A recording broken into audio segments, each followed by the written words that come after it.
The fallen angels were not born as evil beings. In fact, they were part of the celestial legions, created to serve God with devotion and love. They were majestic beings, endowed with beauty and wisdom, and had important roles as messengers and guardians of the divine order. Ezekiel chapter 28, verses 12 to 15. It all began with Lucifer's desire to rise above his position, wanting more than what he was created for. His boundless ambition led him to try to make himself equal to God, openly defying the divine order and the Creator's sovereignty. Isaiah chapter 14, verses 12 to 14. This moment of rebellion, known as Lucifer's rebellion, marked the beginning of the fall of the angels, an event that led to an epic heavenly battle. Revelation chapter 12, verses 7 to 9. Lucifer, once known as the light-bearer, ended up becoming Satan, the adversary of God and humanity. Here we see how pride and ambition can be the downfall even of the most glorious beings, turning light into darkness and creating a war that reverberates to this day. Lucifer's influence spread quickly, and he managed to convince a third of the angels to join him in his rebellion, as mentioned in Revelation chapter 12, verse 4. Lucifer used his elevated position and charisma to influence other angels, instigating feelings of dissatisfaction and ambition among them. Although the Bible does not go into specific details about how he convinced them, it is believed that Lucifer used his position and influence to instigate feelings of dissatisfaction and rebellion. Many angels were led to believe that they could achieve more power and glory by joining him in his revolt against God. Thus, a third of the angels rebelled, causing a great division in heaven. These angels were driven by pride and the desire for power, openly challenging God's authority. As a result, a great battle took place in heaven, and Lucifer and his followers were defeated and cast out of God's kingdom. These angels, who were created to protect and serve, became demons, condemned to deceive and destroy.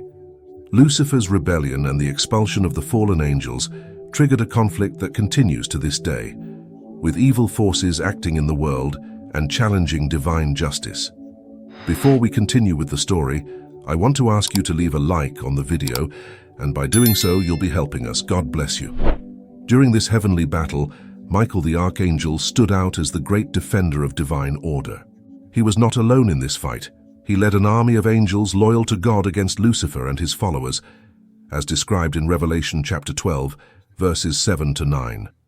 With courage and determination, Michael and his legions faced the rebellious angels, wielding flaming swords to ensure the victory of the forces loyal to God. The battle was intense, with the sky illuminated by lightning and thunder echoing through the firmament as the faithful and rebellious angels clashed in an epic confrontation.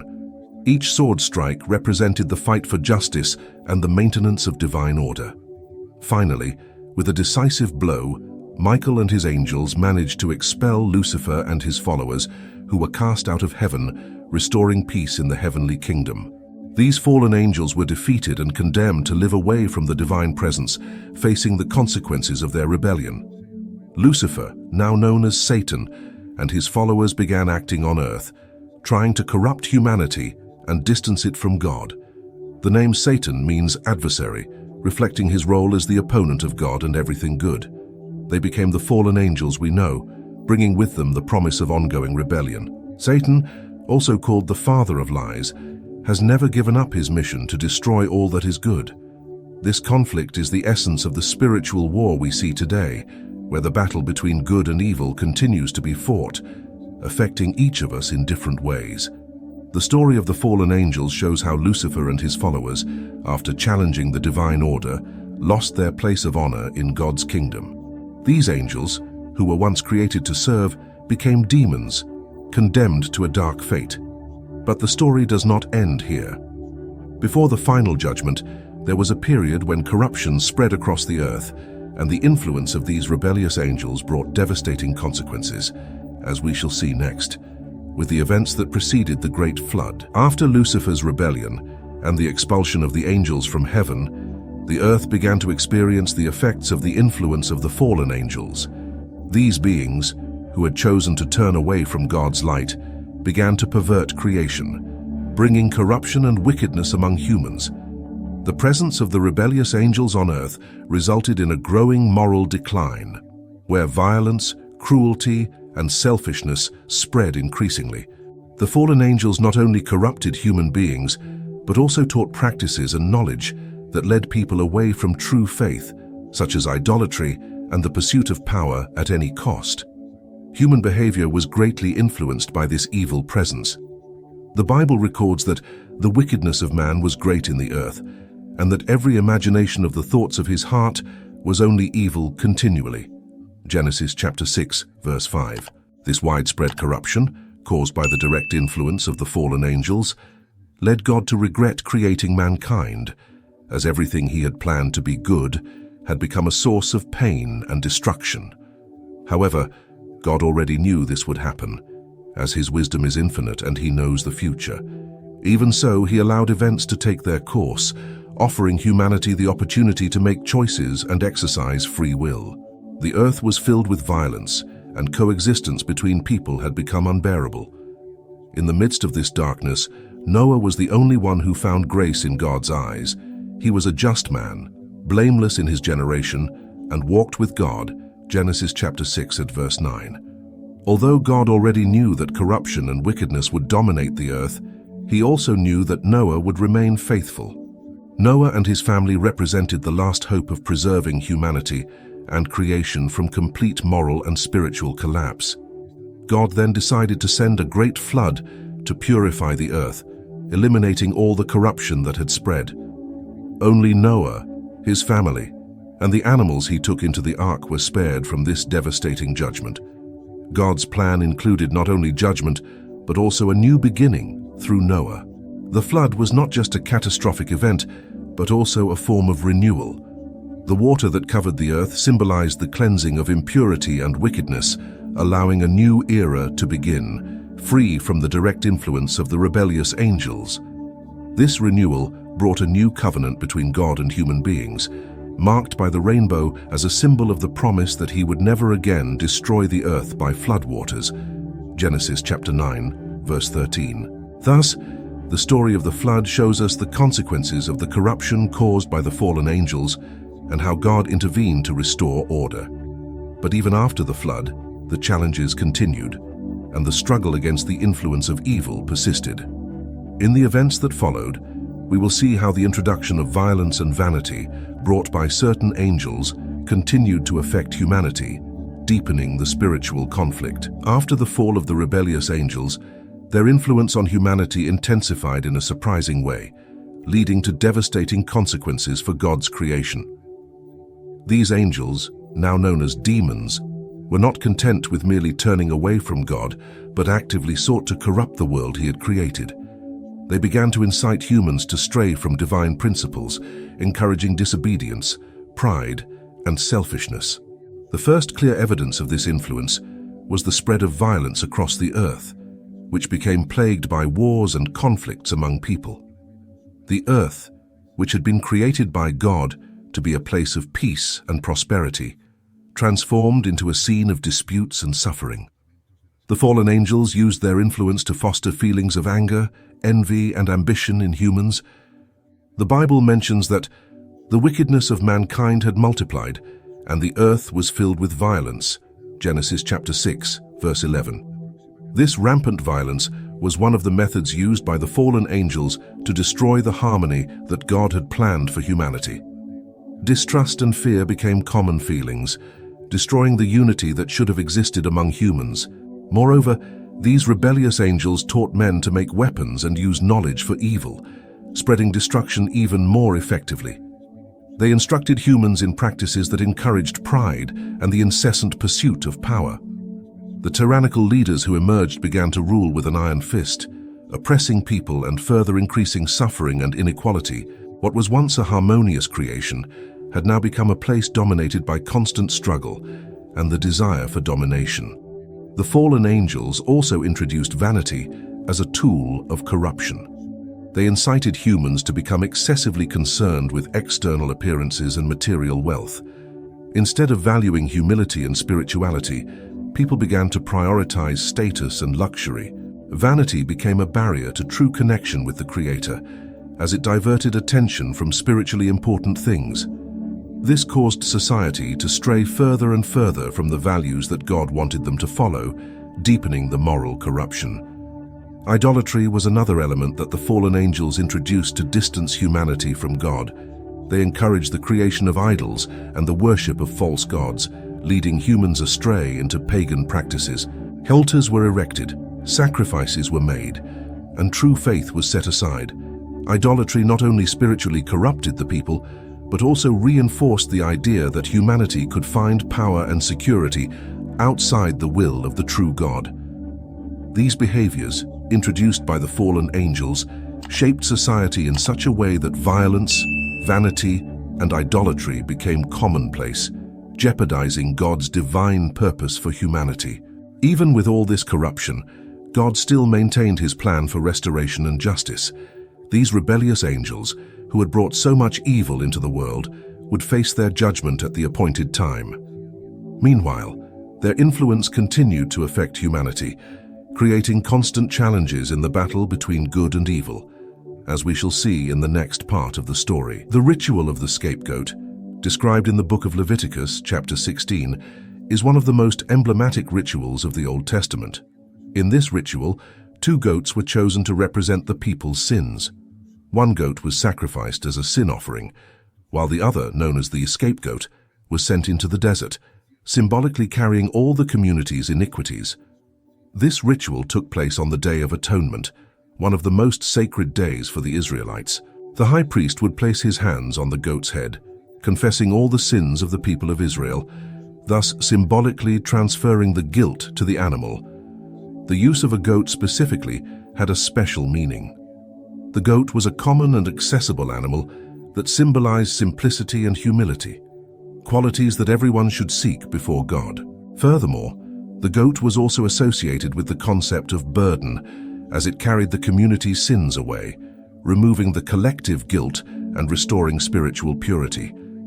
In this way, the scapegoat served as a powerful symbol of sin removal and reconciliation with God, taking the iniquities to a desolate place, far from the divine presence.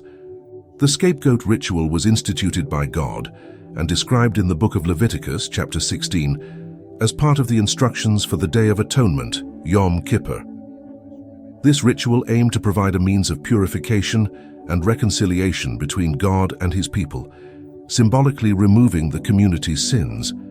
After the symbolic act, the goat was led into the wilderness and released, moving away from the community and taking with it all the confessed sins. In the desert, the goat was left in a desolate place, representing the complete separation between sin and God's holiness. Often, the goat would end up dying of hunger, thirst, or being devoured by wild animals, reinforcing the idea that the sins would never return to the people. This ritual symbolized the people's purification and the removal of evil and guilt, representing God's forgiveness and the possibility of a fresh start. Through this ritual, the people of Israel experienced the relief of divine forgiveness and the hope of a new beginning, free from the weight of their transgressions. The profound meaning of this ritual goes beyond the simple act of sacrificing an animal. The scapegoat symbolized the removal of sins from God's presence and his people, taking the guilt away from the community. This act reinforced the idea that sin needed to be eliminated for the relationship between God and his people to be restored. Every year, the Israelites eagerly awaited this moment of atonement, which brought relief and renewed their communion with the Creator.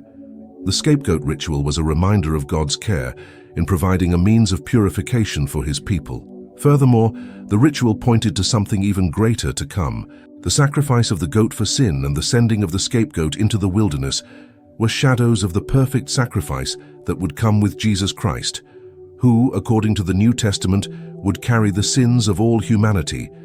Thus, the scapegoat ritual not only offered temporary purification, but also pointed to the ultimate redemption that God planned for the future. This connection to Christ's sacrifice made the ritual even more significant and showed how God had a plan of salvation for humanity since ancient times. The scapegoat ritual thus represented the separation between the sacred and the profane, the purification of the people, and the hope for a new beginning. But the struggle against evil and the quest for purification did not end there. In the following topics, we will see how the influence of the fallen angels continued to challenge divine order, and how figures like Beelzebub became symbols of corruption and idolatry among the nations. Beelzebub, one of the fallen angels, is a figure mentioned in the Bible, particularly highlighted as a god of the Philistines. The Philistines were an ancient people living in a region along the Mediterranean coast, where part of Israel and the Gaza Strip are located today. They were known for their frequent wars against the Israelites and for worshipping various pagan gods. They believed that Beelzebub had the power to control plagues and diseases, often invoking him in rituals to protect crops and heal illnesses. These cults involved offerings and sacrifices made at altars dedicated to him, hoping to appease his wrath and obtain favors.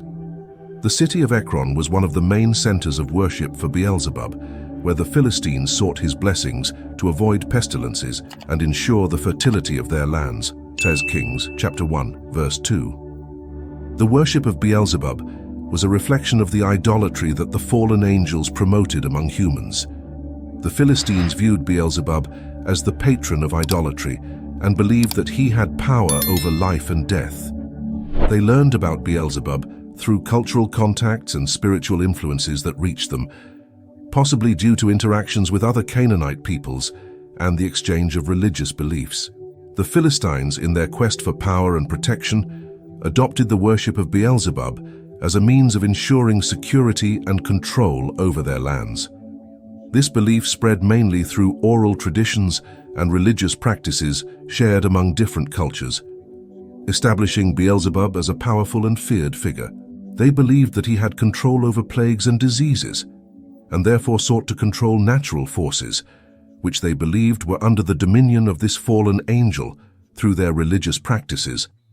The name Beelzebub means Lord of the Flies, and he was associated with pestilence and corruption, symbolizing the destructive power that could be invoked against enemies or warded off through offerings.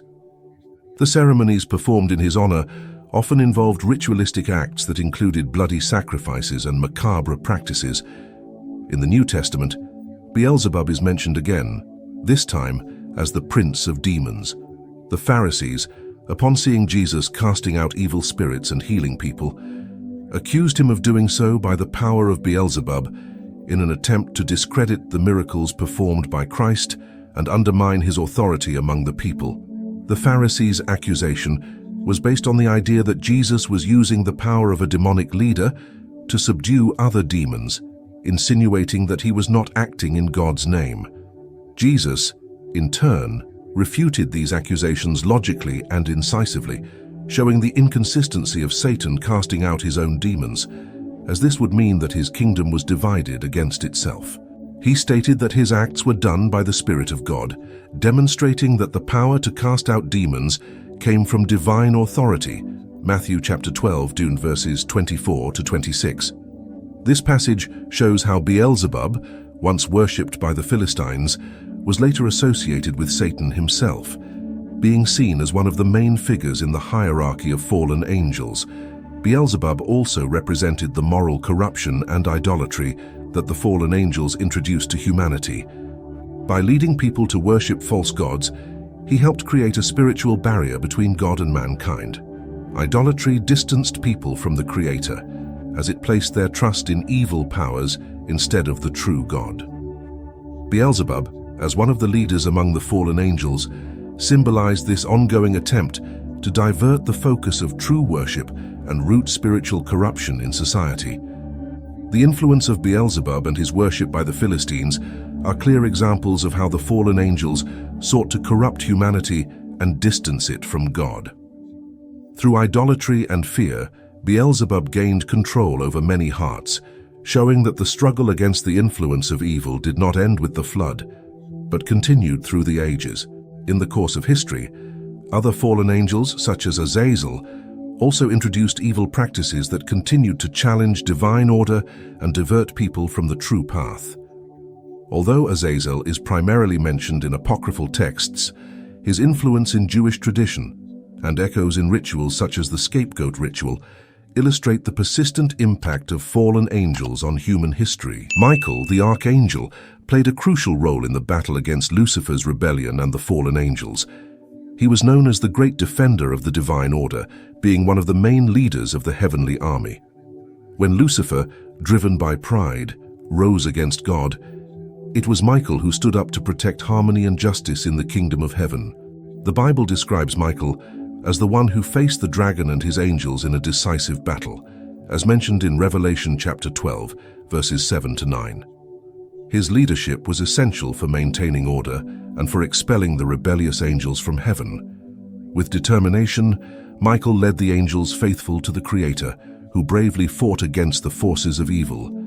Each angel under his command wielded their spiritual weapons, forming an unbreakable barrier against the rebellious angels. Michael's leadership inspired courage in the other angels, and the unity of the celestial hosts was crucial to defeating Lucifer and his followers, who ended up being cast out of heaven, sealing their fate as fallen angels. Michael's victory demonstrated that divine justice always prevails over disorder and rebellion. Michael and the faithful angels succeeded in expelling the rebels, restoring peace in the heavenly kingdom. The expulsion of Lucifer and his followers was an important milestone in the fight to maintain divine order. These fallen angels, who once had been creatures of light, were condemned to live far from God's presence, facing the consequences of their rebellion. This victory was essential for ensuring peace in heaven and showing that the divine plan could not be corrupted.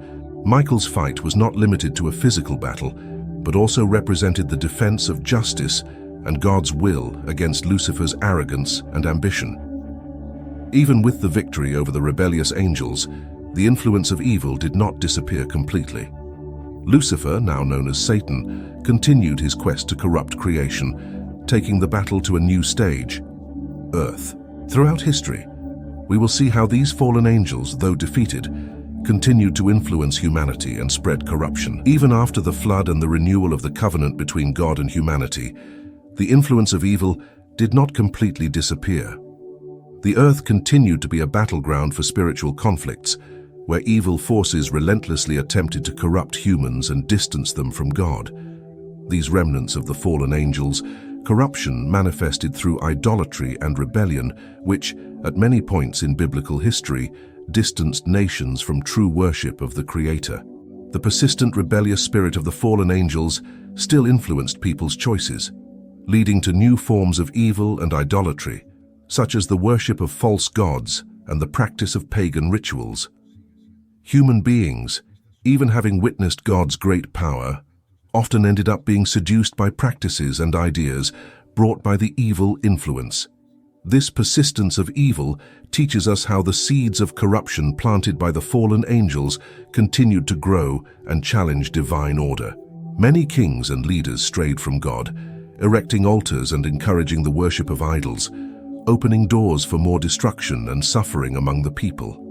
The sin of idolatry, which was encouraged by the fallen angels, maintained a strong hold over many civilizations, showing how difficult it was to eradicate spiritual corruption. The fight against these evil influences led to great conflicts and prophecies of judgment. Prophets like Elijah and Jeremiah rose up to call the people back to worship the true God, confronting the false prophets and the cults established under the influence of evil. God continued to send messengers amid apostasy to remind the people of the covenant and the need to remain faithful to Him. These periods of darkness showed how the battle between good and evil was constant and required vigilance and faith. The persistent evil, initiated by the fall of the angels, could not completely extinguish the light and hope that God maintained for humanity. Even amid corruption and idolatry, there were always those who remained faithful, resisting the temptations and false promises of God's enemies.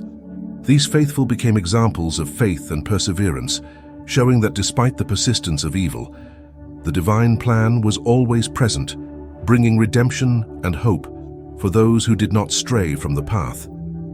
These periods of resistance to evil and persistence in faith point to the constant struggle that humans face in seeking the light. But true triumph would only be achieved when the final judgment arrived, bringing divine justice upon all those who chose to oppose God, as we will see further on. The fallen angels, despite their power and influence, have a certain and inevitable fate. From the moment they chose to challenge divine authority, their destiny was sealed. The Bible speaks of the end that awaits these rebellious angels. They will finally be cast into the lake of fire and brimstone, where they will be tormented forever. Revelation chapter 20, verse 10. This eternal punishment is the direct consequence of their rebellion against God, a decision that not only separated them from heavenly glory, but also condemned them to a future of endless suffering. The lake of fire is described as a place of eternal torment, reserved for those who chose to rebel against God, including Lucifer and his followers. This place represents divine justice in its fullest form, where all evil will finally be eradicated, and all those who caused destruction and pain will face the consequences of their actions. Lucifer, who wished to be equal to God, will be humbled and punished for all eternity, as will all the angels who allied with him in his rebellion. This final judgment is not only an act of punishment, but also a necessary step to restore order and purity in creation. The fallen angels, who once were creatures of light and glory, chose a path of darkness and disobedience. The lake of fire will be their final destination, a place where there is no hope of redemption or escape. This powerful image of eternal judgment serves as a testimony to the seriousness of turning away from God's plan and the inevitability of divine justice. The rebellion of the angels brought chaos and pain to the world, but God's justice ensures that all this evil will be ultimately destroyed. This punishment is not only for what they did to the heavens, but also for the suffering they brought to earth and humanity. Besides the fallen angels, the Bible mentions that all those who opposed God and chose the path of evil will also be judged. The final judgment will mark the end of all corruption, when God manifests his justice against all the enemies of his will. This event is described as a moment when the heavens and the earth will witness the triumph of good over evil. For Lucifer and his followers, who sowed destruction and pain, the lake of fire will be the symbol of their ultimate defeat and the end of their influence over God's creation. The fate of the fallen angels points to the ultimate triumph of God and his people. Justice will be served, and all evil will be eradicated, ensuring that God's plan for creation is fulfilled in its entirety. Meanwhile, humanity continues to face spiritual challenges, but it is also called to trust in God's promise of victory. The lake of fire not only seals the fate of the fallen angels, but also reaffirms God's sovereign power and his determination to restore order and peace. Throughout history, we see how this promise of final justice inspires hope and perseverance among the faithful, while evil continues to find ways to manifest and challenge divine order, as we will see with the persistence of evil after the flood. Even after the flood and the renewal of the covenant between God and humanity, the influence of evil did not completely disappear. The earth continued to be a battleground for spiritual conflicts, where evil forces relentlessly attempted to corrupt humans and distance them from God. These remnants of the fallen angels, corruption manifested through idolatry and rebellion, which, at many points in biblical history, distanced nations from true worship of the Creator. The persistent rebellious spirit of the fallen angels still influenced people's choices, leading to new forms of evil and idolatry, such as the worship of false gods and the practice of pagan rituals. Human beings, even having witnessed God's great power, often ended up being seduced by practices and ideas brought by the evil influence. This persistence of evil teaches us how the seeds of corruption planted by the fallen angels continued to grow and challenge divine order. Many kings and leaders strayed from God, erecting altars and encouraging the worship of idols, opening doors for more destruction and suffering among the people. The sin of idolatry, which was encouraged by the fallen angels, maintained a strong hold over many civilizations, showing how difficult it was to eradicate spiritual corruption. The fight against these evil influences led to great conflicts and prophecies of judgment. Prophets like Elijah and Jeremiah rose up to call the people back to worship the true God, confronting the false prophets and the cults established under the influence of evil. God continued to send messengers amid apostasy, to remind the people of the covenant and the need to remain faithful to him. These periods of darkness showed how the battle between good and evil was constant and required vigilance and faith. The persistent evil, initiated by the fall of the angels, could not completely extinguish the light and hope that God maintained for humanity. Even amid corruption and idolatry, there were always those who remained faithful, resisting the temptations and false promises of God's enemies. These faithful became examples of faith and perseverance, showing that despite the persistence of evil, the divine plan was always present, bringing redemption and hope for those who did not stray from the path. These periods of resistance to evil and persistence in faith point to the constant struggle that humans face in seeking the light. But true triumph would only be achieved when the final judgment arrived, bringing divine justice upon all those who chose to oppose God, as we will see further on. The end of the fallen angels is sealed by the final judgment. In the book of Revelation, we find clear descriptions of the fate that awaits Lucifer and his followers. The day when God's judgment will be applied to all the rebellious angels is approaching, and they will be cast into the lake of fire, where they will be tormented forever. This is the fate that awaits those who rebelled against the Creator, a place of eternal suffering where there is no escape or redemption. Lucifer, who desired to be like God, will be humbled and punished for all eternity, along with all the angels who followed him. The lake of fire, described in the book of Revelation, is the symbol of divine judgment against evil. There is no escape for those who are condemned, and the suffering is eternal. God, in his justice, ensures that all the evil the fallen angels brought to creation is ultimately eradicated. This is the moment when God's justice is fully manifested, and those who chose the path of corruption and rebellion will face the consequences of their actions. Besides the fallen angels, all those who opposed God and followed their own paths of evil will also be judged. This final judgment marks the end of evil and the complete restoration of order and peace in creation. God's victory over the fallen angels is not only an act of punishment, but also of restoration, bringing back the harmony and holiness that had been corrupted. The final judgment is also a reaffirmation of God's sovereign power and his uncontested authority over all creation. No force of evil, no matter how powerful it may seem, can oppose the divine plan and emerge victorious. God will triumph, and the fallen angels, who chose the path of rebellion, will meet their end, while those who remain faithful to the Creator will be rewarded with eternal life in his presence. Thus, the story of the fallen angels leads us to this moment of definitive justice, where all evil will be destroyed and creation will be restored to its original glory. The final judgment is the conclusion of a long battle, where good prevails, and God reaffirms his dominion over all that exists. I hope this journey through the story of the fallen angels and their struggle against the divine order has been fascinating and informative for you. If you enjoyed the content, don't forget to leave a like, comment your thoughts, and subscribe to our channel to keep following more biblical stories like this one. Your participation is very important to us, and we want to hear your opinions and suggestions. May God bless you,